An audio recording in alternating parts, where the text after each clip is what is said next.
नमस्कार मंडळी, मी तुमचा लाडका मित्र वरद विजय चव्हाण आणि मी तुम्हा सर्वांचं माझ्या युट्यूब चॅनलमध्ये स्वागत करत आहे.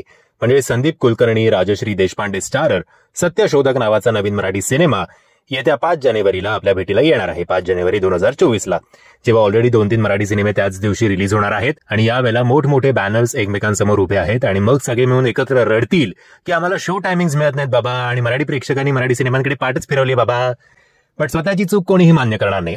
सो नावावरनं तुम्हाला कळलंच असेल, नाव आणि थंबनेलवरनं, की हा महात्मा ज्योतिबा फुले आणि सावित्रीबाई फुले यांचा बायोपिक आहे, यांच्यावर आधारित हा सिनेमा आहे. आता मुलांना शिक्षण मिळण्यासाठीची धडपड, त्यावेळेला मुलींनी शाळेत जाणं, हे सगळं आपण लहानपणी इतिहासाच्या पुस्तकात वाचलं होतं, पण आता ते डिटेलमध्ये या चित्रपटाच्या माध्यमातून आपल्याला बघायला मिळेल अशी आशा करूया.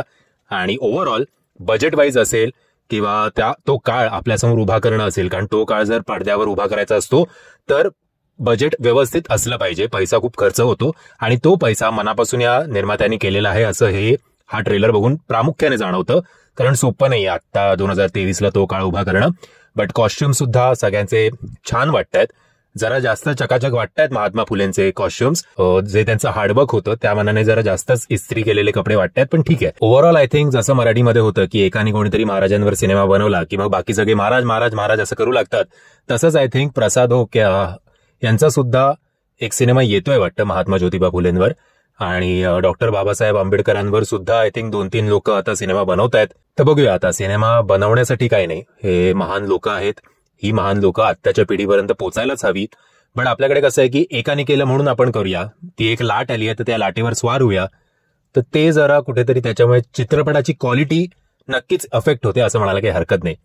या सिनेमाच्या सुरुवातीला जो संदीप कुलकर्णी डायलॉग मारतात की जर इतिहास घडवायचा असेल तर तो माहिती असायला हवा, तसंच आपल्या प्रत्येकाला महाराष्ट्रात किती थोर लोक येऊन गेली आहेत याची माहिती असायलाच हवी. जर आपल्याला आपल्या महाराष्ट्राचा इतिहास माहिती असेल तरच आपल्याला या महाराष्ट्राचं अस्तित्व आणि महत्व टिकवता येईल असं आपल्याला म्हणायला लागेल. आणि चित्रपटांचं सुद्धा अस्तित्व सध्या टिकवण्याची वेळ आलेली आहे, कारण चित्रपट खूप मराठी चाचपडतोय. एवढं चांगले दिवस नाही आहेत जेवढं आपल्यासमोर दाखवलं जातं. सो होपफुली आता आपण त्यांना पाठिंबा देऊया अशी आशा करूया.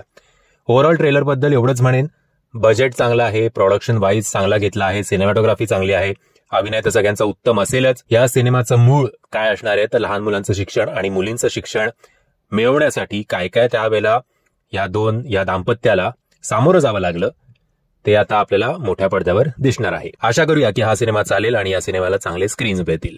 बाकी आय थिंक 5 जानेवारीला सत्यशोधक, पंचक का पांचक जे काय त्याचं प्रोनाऊन्सिएशन आहे तो, आणि ओले आले, हे 3 मराठी सिनेमे तरी कन्फर्म मला आठवतात. अजून पण येतील एखाद दुसरं माहिती नाही.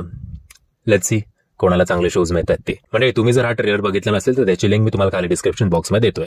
मी आशा करतो तुम्हाला हा व्हिडिओ आवडला असेल. जर तुम्हाला हा व्हिडिओ आवडला असेल तर प्लीज या व्हिडिओला लाईक, शेअर आणि चॅनलला सबस्क्राईब करायला विसरू नका. जय हिंद, जय महाराष्ट्र.